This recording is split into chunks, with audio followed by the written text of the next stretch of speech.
Welcome back to another episode of the Newt News Podcast, joined by Sandy and Andrew again today. And this is an exciting episode. We're going to be reflecting on some old takes from 2023 and some of the current news. But we want to start off by just thanking you all for listening and subscribing and being a part of this community. We reached over 1,000 subscribers yesterday. It was just so cool to see the support on Twitter as people were trying to get us to that number, and then we far surpassed it within the day. And it's just been such a fun ride to be a part of this so far. And you guys started this under a year ago. What's the number now? Not a year ago. Almost exactly a year. Yeah. Okay. And so just the progress you guys have taken with this so far, and to see how much it's exploded in the last few months, we're just a huge thank you to all of you who listen and subscribe. And if you aren't already, join the community, because we have so much fun stuff coming down the pipeline. Stubby Clap is coming on next week, which we're really excited about. We've got some Red Sox content creators who will come on and talk about Chaim Bloom with us. And then we're just always going to have more stuff coming out. So we're really excited about what 2024 will bring. And yeah, so we just thank you so much for all the support on that. Sandy, Andrew, anything you guys want to add with that? Yeah, it's just been super exciting. Really appreciate how our community kind of just uplifted us to get 1,000 subscribers yesterday. It's going to open the door for us to do some super exciting projects that we've been thinking about for a long time. Yeah, we just really appreciate it. Yeah, I mean, all the support has been overwhelming. And honestly, I went back and watched our first episode the other day, which went out on January 18th of last year. So a week from tomorrow, we'll hit our 1-year anniversary, at least when we started making content. And how far we've come is unbelievable, but we couldn't have done that without all the amazing support. So I can't reiterate enough. Thank you so much. It's been overwhelming. Yes. So we're really excited about 2024 will bring. Andrew kind of pointed out, but we've got some exciting projects down the pipeline on top of what we're already kind of doing. We'll just continue to evolve with that, but we've got some other styles of content we think you guys will really like that we want to invest into over the next couple months or so. So you guys will see more of that as we go through. But before we jump into some of these 2023 predictions revisited, we wanted to talk about a couple of things that happened this week. Or mainly one thing that happened this week that's not Cardinals related, and we want to get Sandy's thoughts on the Chaim Bloom thing. But Andrew, you're kind of boy, but not really your boy. You're anti-boy. Imanaga signed with the Cubs, and so you definitely had some strong thoughts about it at first, and maybe the contract has made you think not as strongly about it. But yeah, what was your reaction? What are your thoughts on Imanaga as a whole, and then your reaction on the Cubs signing him? Yeah, I mean, I thought he was a very middling Japanese pitcher, 106 ERA plus last year in Japan. That's not park adjusted, but it gives you a rough estimate of what to expect with him in the future. And I mean, he's a fine pitcher. I feel like he makes a good back end guy, but when the reports started coming out that he's going to get $100+ million for a 5-year deal, I was like, absolutely not, no way. There's just no shot that I would give a pitcher like him that much money. It just didn't make sense to me. And now the reports are coming out that, the Cubs gave him 2 for $15 a year or something. Oh. Okay. Wait.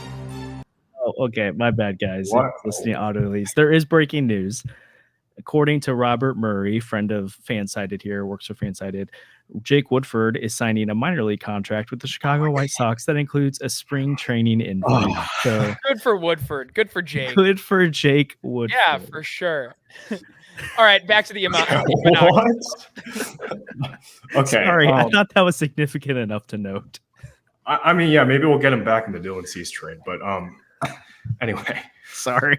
So Imanaga was not a guy I thought was worth anywhere near the $100+ million that was rumored at some point. I think Jeff Passan even tweeted that out, that he was going to get close to that amount of money. And I was like, absolutely not. There's no chance I would ever sign a pitcher of that caliber to a long-term deal like that. But I was a big proponent of the Cubs signing him at that. Did we just lose Andrew? Yeah, I think we lost Andrew. Okay. Well, I was going to say about Imanaga, hopefully, we've got him back now. Andrew, you're good. We lost you. Some tough technical difficulties.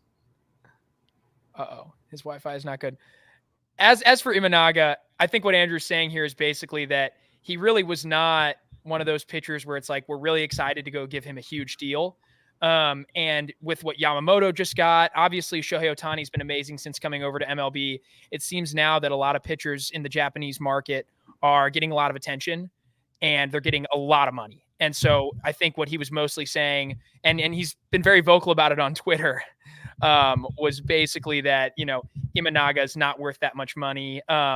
He's a slightly above average pitcher according to ERA plus in Japan, which, like you said, is not park adjusted, but slightly above average pitchers in the Japanese league, which all things considered is a great league.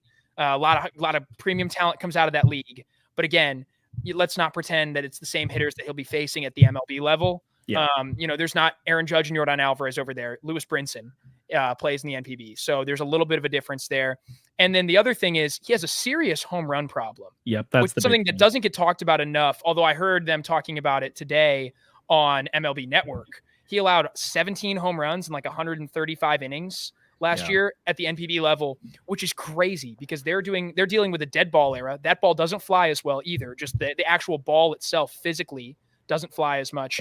And again, he's not facing the same type of hitters. And it's a contact oriented philosophy that most hitters are coming with. Yeah. So you come to MLB, normally their home run rates jump by a factor of 2. Yep. So you're talking about a guy that could give up 45, 50 home runs here. I mean, Bert Blyleven home run numbers condensed into 160 innings. That's insane. Yeah. Blake Newberry did a really good piece on Imanaga at the beginning of the offseason as an offseason target. And he found that pretty much all the significant arms who've come over have had their home run rate at least double their first, sometimes more, either their first season or their career. Yeah. Or sometimes more. So it'd be pretty crazy for it to actually double for Imanaga. But if it's even half as much more, like that's not great. So I think those are the concerns there. But his stuff, you don't really have great stuff plus metrics over from Japan. Like we just don't have access to that, at least the common publicly. But when you look at his stuff plus in the World Baseball Classic, that's where the entry comes, but it's a very small sample size. So how much stock do you take into it? I personally feel like Monaga probably overplayed his hand a little bit this offseason. It seemed like this was about where his market should have been, and then it seemed like it was going to go higher, and then it got to a crazy number, and then he ended up signing for this. So there's reports that he turned down over double from another team. I don't know if that's really true or not. We haven't gotten a lot about that, but Andrew, I don't know if you have more to say with that that Sandy and I didn't chat on, but I know you've been very strong opinions about that. Yeah, I mean, I started celebrating once I was like, "Oh, the Cubs got him for like what 100 million plus." That's amazing. Like that's fantastic. They can fall under the weight of that contract when he's not what they expect him to be. But I guess the Cubs front office is smarter than I gave them credit for, and they ended up landing him. And it's unfortunate that it's not the contract that we were all hoping for the Cubs to sign him for. But like personally, I still don't find that he has like a real place in the Cardinals rotation. We have Lynn and Gibson. They eat innings. Imanaga there's always a little bit of a question mark with Japanese pitchers and how many innings they'll throw. And I'm comfortable with the like 1-year deals that we gave to Lynn and Gibson over like some guy that I don't really know how his stuff is going to translate. Because we don't know how he throws the new MLB ball. We don't know. There's just a lot of things about him. Just absolutely happens when you shop in that market. Yeah, but whether he actually turned down a deal that was double the size or not, we do know that other teams were interested in him. We know that the Giants were very interested. The Red Sox were pretty interested. And so now there's some fallout from Imanaga. That's, one of the major dominoes on this pitching market falling. So now obviously there's a couple guys without a home still. Blake Snell comes to mind. Jordan Montgomery comes to mind. I think reports are starting to emerge that Montgomery could be the next big guy to sign somewhere. And as a former Cardinal, obviously he's someone we're interested in. Montgomery in St. Louis was amazing. Like I loved him. I really wish the Cardinals could have extended him. Obviously it was going to be difficult as a Boris client. But where do you guys think Montgomery ends up? And do you think it's within the next week and a half or so? I think this market is kind of slow. It's kind of like the 2019 market, whichever year Harper Machado signed. So it kind of strikes me as like one of those markets. Like Ohtani was off the board pretty quick. Yamamoto off the board pretty quick as well. But like I think Montgomery and Snell might wait it out towards closer to spring training. Montgomery, one of Snell or Montgomery, I feel like is an angel. Yes, I think it's not going to go well for them because Both of them have like kind of shaky track records, and the Angels tend to not play that well with signing breakout candidates like Rendon and like just some of those guys. I'm not very high on that. Like Tyler Anderson, obviously, both have had like better track records, more success than Tyler Anderson. But like Tyler Anderson went from being like an all-star caliber pitcher to being like almost unplayable as a starter at some point. So I don't know. I feel like the Angels are kind of like stuck between a rock and a hard place because they have Mike Trout. They don't want to trade him, and he's only going to get older. But they're not gonna improve their team by throwing money at random people because they have fundamental like organizational flaws. The Giants and the Rangers also could be players from Montgomery. I know Blake Snell is interested in playing for the Yankees. I think he openly said that, which is interesting. So we could see him end up over there. The Yankees still need to get another starter, but I don't think any of them are coming to St. Louis. I feel like that's pretty much been shot down. Yeah, I'd put my favorites right now for Snell and Montgomery is probably the Giants and the Angels. Probably Angels more Snell. Yankees, I do think are sneaky, but the Stroman stuff, I don't know how legit that is. I'm actually pretty cold. I said the Rangers in our chat earlier between the three of us, but I'm actually kind of cold on the Rangers making a big move because they do have a lot of financial commitments, and they're one of the teams that's probably the most uncertain about their RSN rights. Like, I think I saw that they're supposed to get paid over $100 million from Bally this year, and they're not sure if they're going to get any of it. So that's a significant loss. Like they will get some, but is it 90? Is it 30 million? Who knows? Wow. So there's just a lot of uncertainty there, and they've already been big spenders. So I just don't see the Rangers being the team that makes a big splash. The Phillies, I think you can't rule out as a team that goes out and does something crazy. The Cubs, again, they were supposed to do a lot this offseason, so they could be a team. So yeah, it's kind of unpredictable right now. But I'd probably put my top three is the Giants, the Angels, and then the Boston Red Sox, who I haven't said yet. They've been openly exploring adding another starting pitcher. Trade was probably a big route, but it doesn't seem like Cease is going to be moved anytime soon. Same with Luzardo. So I see Jordan Montgomery specifically as a really good fit for the Red Sox, but we'll have to see. Yeah, I like that. I think Blake Snell's market is different than Montgomery's market. Obviously, they're going to impact one another, but actually, all offseason, I've kind of been thinking Snell could be a Mariner. That he said publicly he wanted to be there at some point. He's from the Seattle area, or I know he's from Washington. Let me double check. I'm pretty sure he's from the Seattle area. Just double check that. And they just moved Robbie Ray, so that's a lot of money they just moved. So I think there's a good chance he's there, and I think Monty's a Giant. I don't know why. I just think the Giants really need to go get somebody. I know that they got Robbie Ray. I know that they got Lee, but like being a Giants fan would just stink. Like Shohei Ohtani turned you down. You offered Judge more money and he turned you down. So I could definitely see them going that direction. But I don't know. It's going to be really interesting how this market develops. Like you said, Andrew, it's played out really slowly. And then as for the Rangers, real quick, I think if they do make a big move, it should be Hader. I'm not sure it will be, but I think him there would make a lot of sense. They'd finally have that lockdown closer they need. Yeah. The Hader market will be interesting too. And I do kind of wonder if maybe I feel like Hader is maybe someone who potentially could take a 1-year deal somewhere to rebuild his value or to hit the market again. I don't see Montgomery or Snell doing that. But at some point, like if the RSN stuff becomes so uncertain with teams that they just don't want to hand out the big deals, I wonder if we see like Correa to the Twins a couple off seasons ago, the first time where there's just like, okay, I got to land somewhere, and there's a weird team that emerges. So yeah, I think that's anything else you guys want to add to that. Otherwise, I think we could probably get into some of our, or actually we want to ask real quick, Sandy, you didn't get to comment much on the Chaim Bloom stuff. Andrew and I have talked about it. We're going to have Robbie Hyde come on, who you guys might know as a prominent MLB YouTuber, covers a lot of different, on a big picture MLB stuff, but he's a big Red Sox guy. So he's going to come on and chat with us about his thoughts on Chaim Bloom. But Sandy, what are your thoughts right now, at least?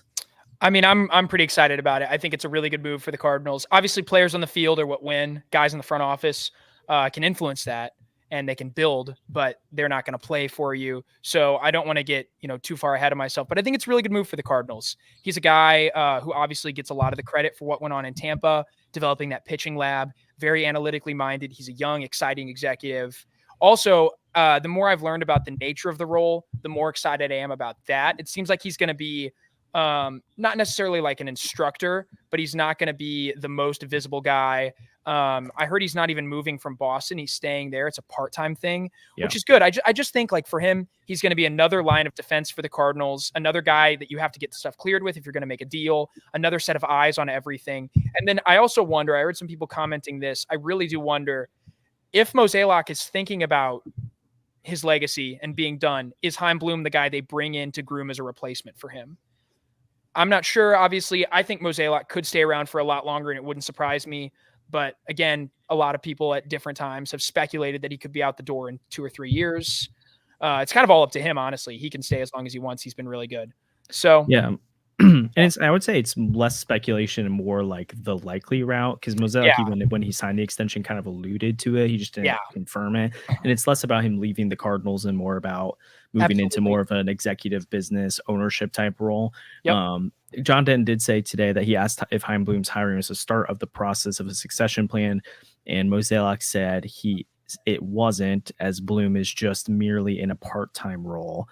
I do think that means more about like right now. That's not a thing, but I do think it's clearly going to be a thing if Bloom is around and things are successful. And Bloom and John Mozeliak are like legitimately close. Like they were friends before this. They're people that would have considered each other contemporaries. And so I definitely think this is Mozeliak bringing in an extra guy to comment on things and to get them perspective and help them from an advisory role. But Bloom isn't looking to be a president of baseball operations right now, which isn't the role right now either. So I just think that's more of like a, hey, when the time comes to think about that, I would be shocked if they don't talk to Bloom about it. But I don't think it's like, hey, we brought him in and this is the plan right now. It's sure, I put him as the betting favorite. If they get to that point, he's still around. But I don't think it's fair to be like, it's not Gersh anymore. It's not Flores. It's absolutely. Bloom. Absolutely. Yeah. And as in the Cardinals organization, where they have so many great front office execs like Gersh and like Flores, especially. I love Randy Flores. I'm definitely not saying he's just jumping them in the pecking order. And then one other thing real quick, Bloom has gotten way too much hate for what went on in Boston. Honestly, like he did what he was supposed to do. He restocked the farm system. Boston has one of the best farm systems in the league right now. The Bloom front office drafted and developed guy, or they didn't draft Brian Bello, but they developed a guy like Brian Bello, who is exactly what the Cardinals need. He's that high-end, young, elite, controllable starting pitcher. So I'm very happy to see him coming in. He's developed good pitching in the past. Hopefully he helps the Cardinals get that done. Yep. Shane McClanahan, Taj Bradley, Joe Ryan. And even the guys that brought in, like Shane Botts. Brought in. Glasnow. So they identified guys on the fringes. He's really good at what he does. So sweet. Well, obviously we're going to be talking Bloom. I think is just going to be a lingering subject for a long time. Yeah. So we'll have a lot of meat on the bone for that. There's probably more off-season stuff that'll be covered here soon, but I think now it's time for me to laugh in your guys' faces about some politics. So Andrew, can you explain like what we're about to do? Yeah, so basically we're coming up on a year of doing Newt News, and Josh has not been with us this whole time, but we're excited to have him on board and hopefully make some better predictions this time around. But basically one of the first things we did last year was we profiled the NL Central teams. We'll do that in the coming months. And then we profiled the Cardinals and we made some bold predictions. We predicted the standings, we predicted the playoffs, and we predicted the awards that were going to happen. So some of these clips have been memed on Twitter already by people that in the Cubs circle that I don't want to acknowledge or give publicity to. But they're our best friends. Sure. But we're gonna start off with an easy one. And I haven't seen or heard any of these, so I don't know. Josh has no idea what's about to be said. Yeah. So I'm just gonna live react and guess who said it. We're gonna just warm you up. If you know anything about us, you'll know who said this. The first prediction was that Shohei Ohtani will win the American League Cy Young Award.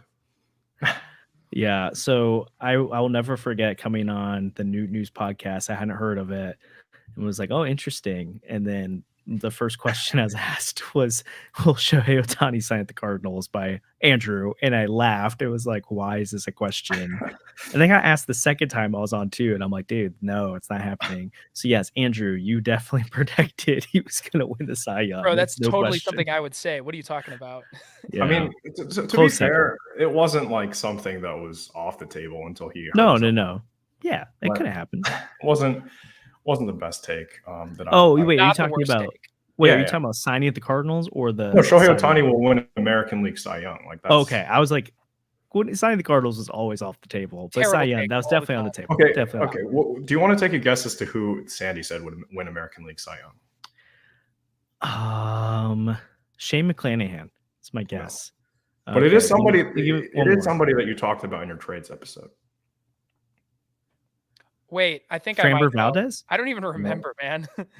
Man, I haven't Dylan seen these in Cease? forever. It was Dylan Cease. Yes. Okay, Okay. that's not that bad. Okay, Dylan Cease. No, was he coming was off terrible second last place. year, Sandy. Hey, He was coming not off a good. second place finish.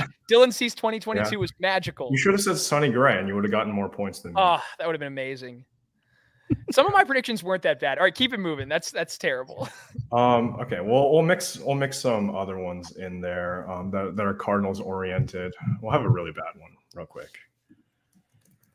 Oh, the next prediction is that Jack Flaherty would finish top 5 in Cy Young voting.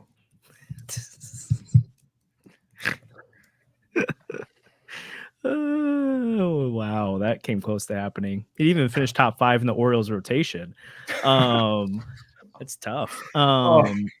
I am gonna say Sandy, and I don't think it was that. I mean, it was crazy. I would have said. I think I might have said something that Jack could get Cy Young votes, but like as in Top like 5, a guy who was same. decent, not like finishing top 5. But I'll say I think just when feeling things out, I feel like Sandy's more of a Jack Flaherty supporter than Andrew was. So I'm gonna go Sandy here. That would be incorrect. I said that. It was Yeah, you. not me. Yeah, I said that. I don't know wow. why. I just believed in Jack Flaherty at the start of last season. I was like, he's going to turn it around. I was gonna really turn it down on Flaherty going into last wow. season. I was like, I can't believe that this guy, who I like, by the way, I don't dislike Jack Flaherty or anything. Yeah, I don't dislike him either. I want the best for him. I really wish that things had worked out, but I did not see him being a super reliable piece. Man, I could just so see Sandy convincing himself going into it, but like he's healthy, he's back. That is something I might have said. I don't know how Okay. many times I said we're back last year. Probably 1,000. Probably We too were many. never back. We were never Yeah. back. I remember I here's one. reluctantly wrote in May an article about what if the Cardinals need to be sellers, who could be on the block. And I said, like, all in the intro, I'm only writing this because you guys want to talk about it. It's not happening. They're going to be fine. And then we were. Yeah, then they weren't. So, oh, man. Okay, here's one. The Cleveland Guardians will finish with 97 wins and finish second in the American League. Oh, my gosh. I gotta not look at your guys' faces because it's okay. Who really likes? Okay. This feels like a Sandy deep cut. Yeah, I don't really know why definitely Andrew is. would say that. It definitely is. So We were putting This- together our playoff brackets, and I was so high on Cleveland. I don't know why. I think it's because they had so many rookies in 2022. oh yeah, And I was like, even if just half of them take a step forward. I also thought McKenzie was going to be healthy, and I thought Bieber was going to be healthier. But I was so high on Cleveland. I had them going all the way to the World Series. Yeah, I thought Oscar Gonzalez was going to be like the next big thing. I loved him, but it is what it is. yeah. Josh Naylor hitting bombs left and right. I thought Daniel Oh, Espino man. was going to be really good too. I think so, and then he was hurt and didn't even pitch at all. Well, All right, we'll have another Tough guess. take. Another guess at Sandy's take, because you know who I had for American League MVP. I don't even need to say it. yeah. Josh, who do you think Sandy had for American League MVP? It was not Shohei Ohtani. Shoot. I'm not gonna say Judge. I'm not gonna say Let's say who.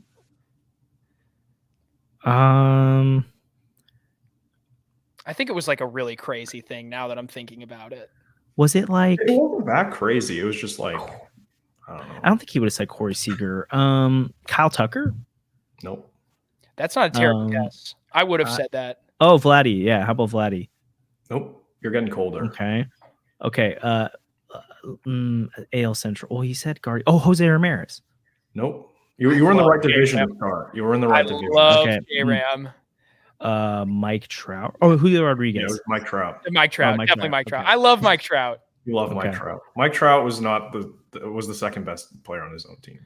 Taylor Motter. Jeff P is absolutely right. Taylor Motter. Hey, okay, I do need to call something out real quick. Cardinal fans as a whole need to, and I'm kind of in this camp because I kind of was like, let's make Taylor Motter on the opening day roster. But as a whole, I think Cardinal fans need to like acknowledge that they pumped the Taylor Motter bandwagon in spring training because he did really well, and people were like, Taylor Motter over Paul DeYoung, Taylor Motter should play. And then by like a month in, people are like, how on earth is Taylor Motter on the roster? Like, you asked for it. That's true. I just want to say I will admit when I'm like super wrong on stuff. Like I've been wrong on Byron Buxton every single year. Thanks for bringing that name up, Cody. But I have never, ever been on the Taylor Motter hype train. I just want that known. I was on the Genesis Cabrera hype train though. Gosh, I thought he was going to be our closer at some point. Yikes. Yeah. One day, maybe in an alternate universe. He was so good until they like rode him into the ground a couple of years ago though. He had like an insane beginning to the season at one point. Are you ready for another one? Yeah, let's do it. Let's do it. The New York Mets will win 105 games in the World Series. Gosh. Okay, that was definitely Andrew. That's wild. That's correct. I was so high on the idea of Steve Cohen spending a ton of money and going to the World Series. And I was like, this is finally the year that Bill DeWitt is going to like see that he needs to spend money. And that's why I'm picking the Mets to win the World Series. And it was terrible. I'll do my victory laps of I think I maybe even predicted the Mets would miss the playoffs. Dang. I think I maybe sneaked them in as a wild card, but I remember being so cold on them. But I think I couldn't convince myself they wouldn't make the playoffs. But I remember I was teetering on it, but not like this bad. I just thought they were overrated. Yeah, I mean, I should have looked at some of the players. They overspent on a couple of guys, but I was on the Padres bandwagon. I just didn't believe in the Mets offense. Like, dude, I was not on the Padres bandwagon. Really? I don't think I had them making the playoffs. No, I had them in the World Series, I think. Dang. Actually, no, I think I switched to the Braves, but it was close between them. My playoff bracket was like the hottest, spiciest takes, and then actually I was cooking. It was insane. I mean, you have the Cardinals winning the World Series because okay. You know what? Of course I did. I'm the biggest homer in the world. Hey, that's fair. I had the Cardinals winning the wild card round against the Braves. Oh my gosh! And then losing to the Padres in the NLDS. All right, what's our next take here? The next take is a classic one. One. The Cardinals will win 97 games in 2023. I mean, it could have been either of you. I'll say optimistic Sandy here, though. The only reason it wouldn't have been me is if I had them winning more games than that. You had both Central teams getting a bye. And you had the Cardinals beating Cleveland in the World Series. How's it even possible? I believed. No, the funny part is that was like so bad, and the rest of my playoff bracket was crazy. I don't think it's possible for them both to have Baltimore, the bye, right? Texas, and no. All in the right AL spot. and NL Central. Oh, gotcha. Yeah. My AL wildcard picture was crazy though. You had the Yankees, or no, you had Houston and Cleveland as the two division winners getting a bye. And then you had Tampa as the third division winner, which was a good call. And then you had the Yankees wild card, which I think everyone would have guessed that. Yeah. And then Baltimore and Texas as wild card. Come on. I had Baltimore and Texas in the playoffs and Tampa Bay. There you go. It's kind of I don't think 97 is crazy. I think I probably would have, I can't remember my number, but I probably would have put it in the 92, 93 range last year.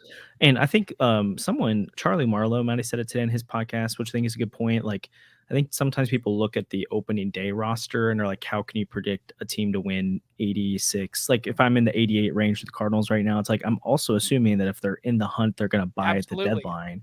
So like last year, I thought that team could scrape by, be above 500 at the deadline, maybe a little bit better than that, and then add, and then be a low to mid 90s win team. But I think Cardinals at 89 and 73. So I thought we were better than we were in 2022. Like, to be completely fair, I thought we'd improved. I thought Wilson Contreras offensively was legitimately, I thought it was +3 wins over Yadier Molina in terms of his offensive production. I thought we'd take a step back defensively. I didn't think it'd be that big a deal. I assumed Adam Wainwright would be the same guy he'd been, because what's the difference between 42 and 43-year-old Waino? Shouldn't be any different. So I was like, you know what? It was very different. It's because of an injury, which really stinks. Like, he just didn't have the velocity. I mean, okay, I don't know. You had the Cardinals 2 games over the Dodgers. Yeah, I thought the Dodgers had gotten yeah. worse. Same. I did too. I thought they were kind of not punting, but like not going to be the juggernaut for 2023. So they could be in 2024. Still won 100 games. So wild. Sure.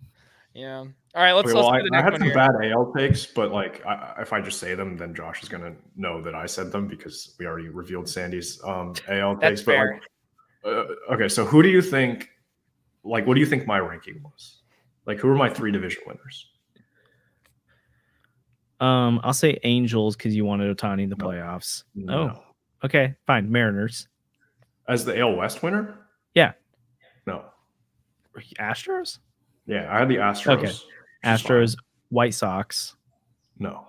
Oh, Gravy had the White Sox, right? I was right. I was right on the. Okay, you had Twins. I was then. right on 2 division winners, and then my wild card teams were terrible. And then you had the Rays. I did not have the Rays in the playoffs. Yankees. I'm low on the Rays every year. Yeah, I had the Yankees. I'm always high on the Rays. As the AL East winner. Am I supposed to guess your wild cards? Yeah, my 3 wild card teams. Okay, I'll go Mariners. Yep. Angels. Yep. And Orioles. No, I had Toronto. Okay. But I had the Angels in there at 87 and 75. He wanted Shohei in the playoffs. Andrew's as big a homer as I am. He just is a homer for Shohei Ohtani. Hey, I mean, I had the Dodgers last year at 98 wins and losing out the NL West to the Padres because I did not like the Dodgers last year this time. But now, now they're, I don't know. Dude, the Dodgers are going to win like 113 games or something. Yeah, I'm going to have them at a ridiculous number this year. Do you guys want to guess I've got my standings predictions. Yeah, I'll guess them. Okay, you can try and guess okay, so who do I have the West? Padres. I had the Padres. Central. Cardinals. Yep. East. The Mets. No. Show me the Braves. The Phillies. Show me the Braves. I had the Braves. Come on, let's go. The Braves are so good. Wild cards. This was Phillies. No. Dodgers. I remember definitely the Dodgers. Dodgers. Mets. Yep, Mets. And then one more. Maybe it's the Brewers.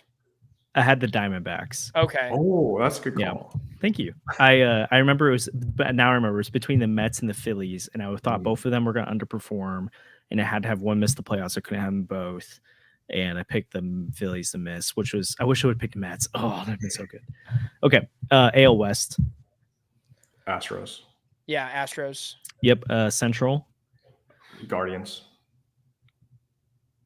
White Sox. Guardians. Okay. East.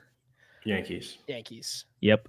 Oh no, sorry, Blue Jays. Blue Jays, really? Were the Yankees one of your wild card teams? Yeah, Yankees are on the wild cards. Show me Mariners in the wild card. Yep.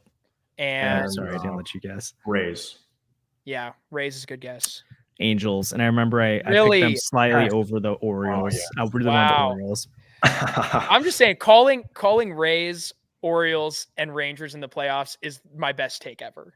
Yeah, I'm never calling Angels in the playoffs again, ever. I'll just run through the rest. I had Padres over the Cardinals, the NLCS, Yankees over the Guardians in the ALCS. See, some Guardians. Ohtani and Arenado winning MVPs, Corbin Burns and Shane McClanahan winning Cy Youngs, and then Gunnar and Walker winning the Rookies of the Year. I like that. There's some wild ones that we haven't even touched yet, but it's going to get crazier. Do you want to guess who my MVP was? Because I think Sandy already said it because he's a homer. Wait, your MVP? Yeah. Shohei, right? No, NL. Oh. Did you have Acuna? Nope. I didn't get it right. Did you have Tatis? I had his teammate. Oh, so you had Juan Soto. I had Juan Soto. And then hey, good pick. Cy Young, I was very low on the Cardinals to start the year. For whatever reason, I think the wild card series in 2022 kind of burned me a little bit. So I was like, Juan Soto's going to win MVP. The Cardinals are going to regret not trading him. My Cy Young pick was also like in a similar vein. If you can. Pablo Lopez. Wait, are you going National League or National League? National League. My Cy Young was Shohei Ohtani. Yeah, I forgot about that.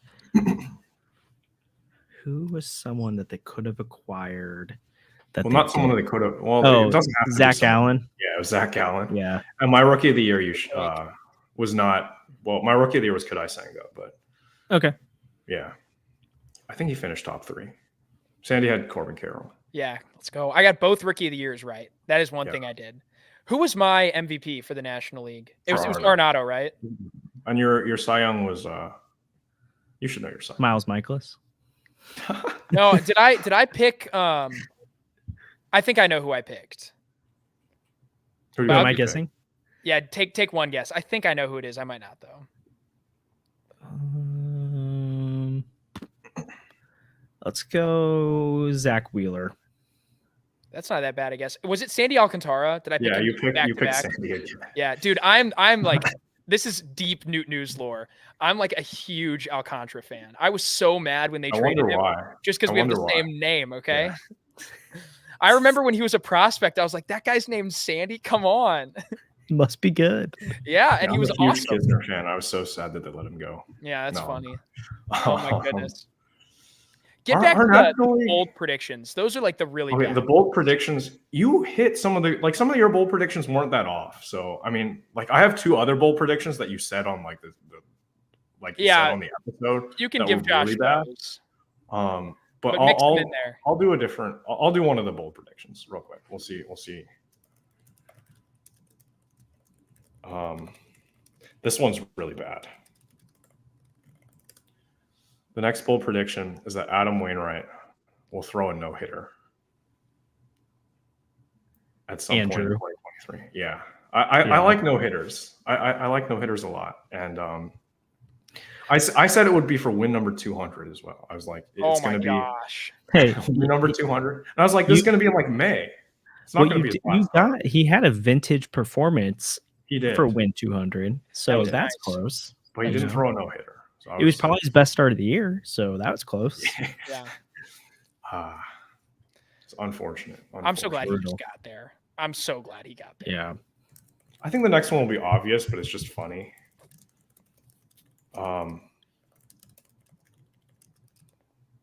Jeff, was that a legit guess? The next one is definitely like you can definitely figure out who said it. Oh, yeah. Freddie Pacheco will be the best rookie in the first half of 2023. Yeah, that's definitely Sandy. Andrew probably didn't even know who Freddie Pacheco was, to be fair. Yeah, I didn't need to. He got sent off. Like, did I need to know who Freddie Pacheco was? All the prospect guys are really high on him. He's so good. Freddie Pacheco, before the injury, was insane in the minors. Thank you, Cody. Okay. Freddie Pacheco was a beast. He looked like a guy who had crazy stuff. I honestly thought he'd be in the circle of trust by May. I was like, this is the type of guy that comes up, electric relief arm. And I was like, you know what? Especially if Jordan Walker doesn't come up right away, I see no reason why a reliever who's like pretty advanced and pretty old can't come up and easily be the best first half rookie. Like if he comes up and in the first half gives you 25 innings of like 2.8 ERA baseball, which isn't crazy for a reliever who the league's never seen before. I was like, there's every chance that he's our best rookie. Because besides Walker, I didn't really see anybody who was making their debut who was going to be electric. And to be very fair, Walker's first half left a lot to be desired. So who was the best rookie? Did we even have one last year? Was it just Walker by default? Well, wasn't Burleson technically a rookie? But I think he was still not. Yeah, but he'd like made his debut the year before. Yeah, but I mean, he would have had rookie status. Yeah, for sure. So yeah, probably you'd probably say him. I think Liberatore technically had rookie status going into this year too, but yeah, he did too. Yeah, I was such a Pacheco fan. Yeah, let's hear it. Tyler O'Neill will finish top 10 in MVP voting. Sandy. Yeah, I think so. Yeah. That was me. That's you? I forgot that. What? I said Tyler O'Neill would finish top 10. I was a big Tyler O'Neill fan as well. Like I was super high on him in 2021. That MLB The Show card, the Lightning card in September, was one of my favorite cards, like of all time still. And 2022 wasn't good for him, but I was like, nah, 2023, he's going to be back to MVP form. And I was so very wrong. But hey, maybe he'll finish top 10 in MVP voting next year. Oh, no, don't say that. No. Palacios is going to win it. O'Neill will be the runner-up. That would be And Garcia and Arozarena will also receive votes. And Lane Thomas is winning the NL MVP. Oh my gosh. That would be so bad. I don't even know how to explain the chaos that would ensue. No, it'd be crazy. The next two are some of our iconic takes. I think some of the early days of Newt News, people will know us from this. I think more Cubs fans have seen them than Cardinals fans. The first one is the Chicago Cubs will finish 20 games behind the Cardinals. Sandy. I've seen that video. I didn't know it was a prediction, but I've seen that TikTok enough where the guy tries to meme you about it. So. Yeah, he hit me with this he was like, I'm gonna do the Office boom roasted format, and it was so bad. But yeah. Okay, let me explain really quickly though. I thought they were going to be good. I thought the Cardinals had the better roster by far. I really didn't like the Cubs roster, and I didn't think Cody Bellinger was going to have one of the luckiest seasons of all time. I was right about the Dansby Swanson signing. I thought it was a terrible signing. I thought it was a ton of money to commit to a guy. And yeah, I thought the Cubs were going to finish 10 games below 500. I thought the Cardinals were going to finish 12 to 15 games above 500.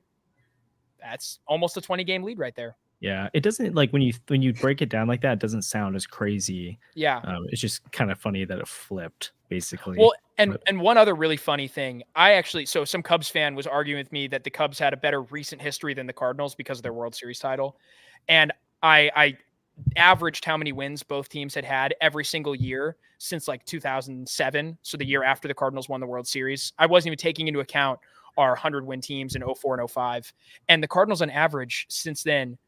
Not counting last year because I haven't done this for last year, won 16 and a half games more in an average season than the Cubs. On average, they finished way ahead of the Cubs. So I was like, you know what? I don't think this is that crazy. And I thought the Cardinals had gotten better, obviously. Subtracting Contreras from the Cubs felt like something that was just brutal. Kind of the last holdover from that too. So yeah, sue me. Tough. Yeah, I mean, barring some major moves the rest of this offseason, I would probably... I think this is going to be a more of the same for the Cubs this year, where they're probably going to miss the playoffs and it'll be interesting. They got worse. Yeah, but I think they have young talent coming up, so I think that'll help negate some of that. I think 2025 is when the Cubs could start to make a real push because that's when their young talent should theoretically be developing at the major league level, and then I would assume they would be more likely to spend. Although I think 2020 next offseason isn't that great free agent wise outside of pitching. In Soto, but I doubt he leaves the Yankees. So we'll see. But I think the Cubs they are building something that for 2025, 2026 could be special. Cubs fans are probably really annoyed that 2024 isn't going to be that. But the Cardinals also have a lot of young talent, so I'm not too concerned. Oh, absolutely. The difference is the Cardinals' young talent is already at the big league level. Yeah. The Cubs' young talent still percolating. But I mean, look, also last year, the Cubs farm system, basically at every single level, you had guys take giant leaps forward. Ben Brown, oh my gosh, completely different way of evaluating him now than we were last year. Owen Casey, Cade Horton, these were guys that at the time they had some eyes on him, but no one was saying, wow, Cade Horton's one of the best pitching prospects in the league. And look where he is now.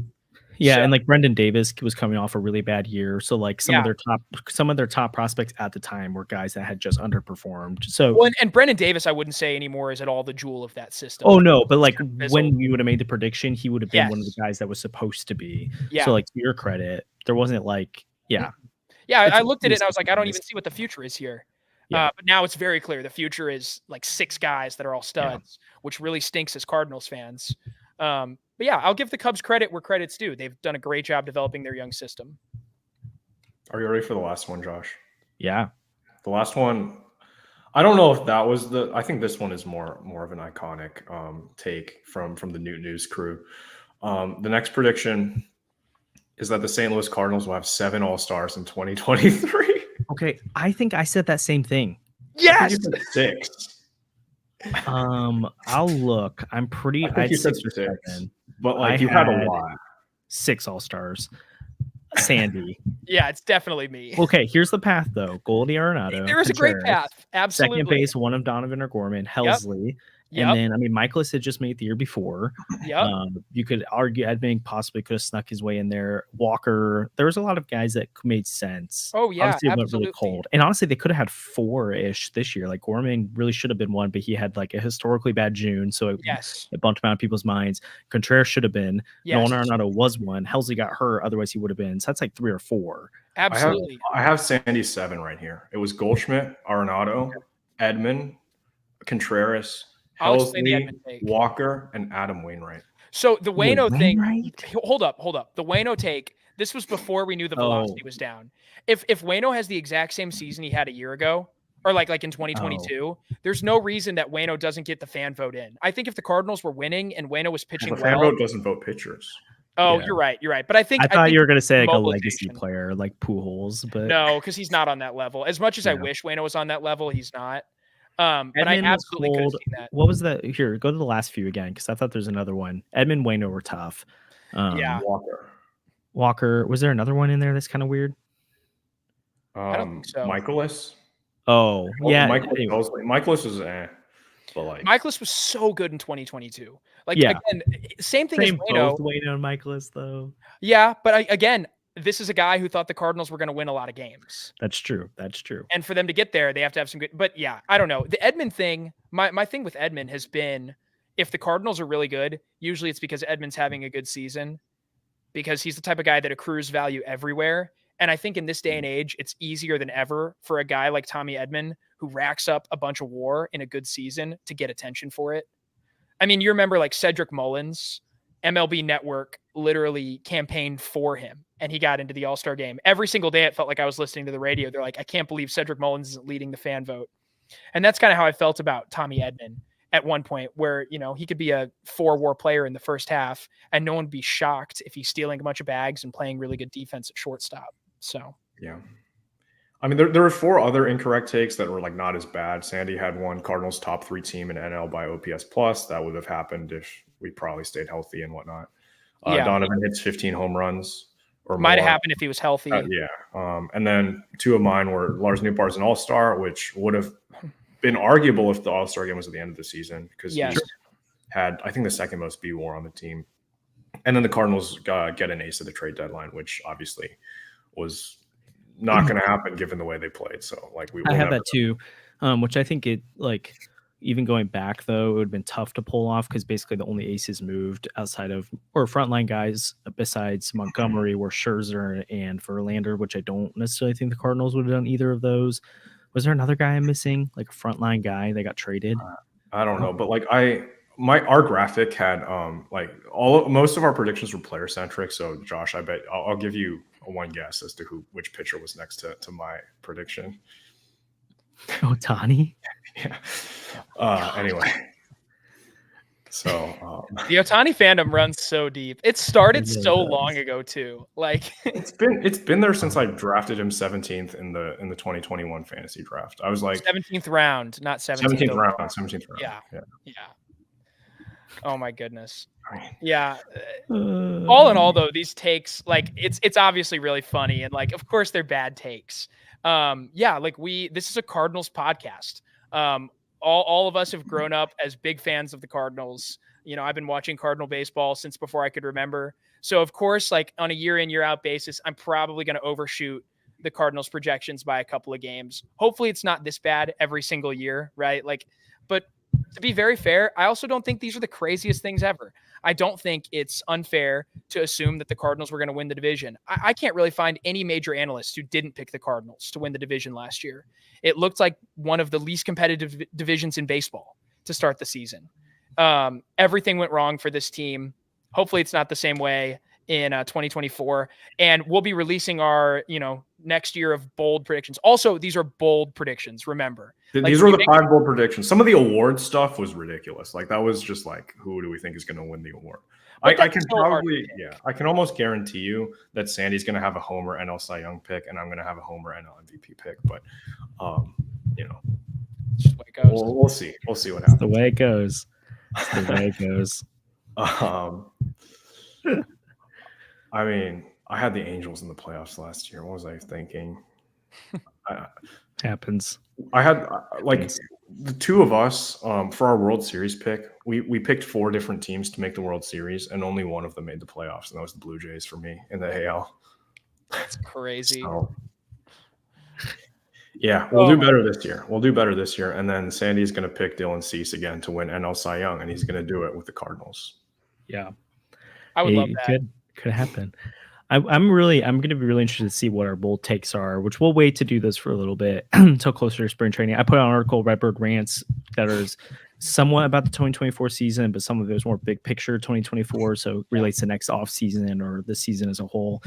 So you'll see some of mine there. Some of those will be the same, but I'm sure I'll evolve by then. But I'm interested to see like what he says about Gray.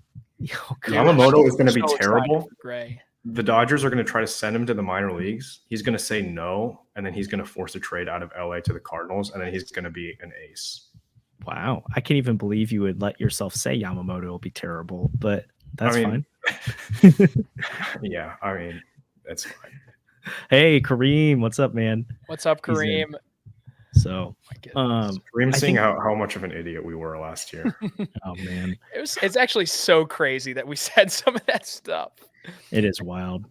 Again, that happens though.